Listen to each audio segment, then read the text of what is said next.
YCP ప్రభుత్వ హయాంలో జగన్ కు అనుకూలంగా వ్యవహరిస్తూ చంద్రబాబు, పవన్ కళ్యాణ్, నారా లోకేష్ లను టార్గెట్ గా చేసుకుని సోషల్ మీడియాలో ఇష్టం వచ్చినట్లు అనుచిత వ్యాఖ్యలు చేసిన వారిపై పోలీసులు ఉక్కుపాదం మోపుతున్నారు.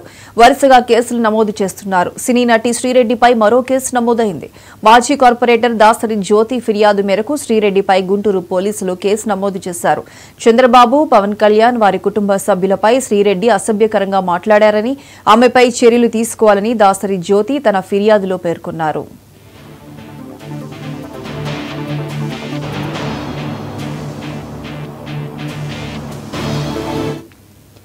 మరోవైపు హోంమంత్రి వంగలపూడి అనితపై అనుచిత వ్యాఖ్యలు చేసిన నేపథ్యంలో తూర్పుగోదావరి జిల్లాలో ఇప్పటికే శ్రీరెడ్డిపై కేసు నమోదైంది. కూటమి నేతలపై శ్రీరెడ్డి అభ్యంతరకర వ్యాఖ్యలు చేశారంటూ టీడీపీ ఏపీ మహిళా ప్రధాన కార్యదర్శి మజ్జి పద్మ ఇచ్చిన ఫిర్యాదు మేరకు తూర్పుగోదావరి జిల్లా బొమ్మూరు పోలీసులు కేసు నమోదు చేశారు. ఈ నేపథ్యంలో పలు సెక్షన్ల కింద శ్రీరెడ్డిపై కేసు నమోదైంది.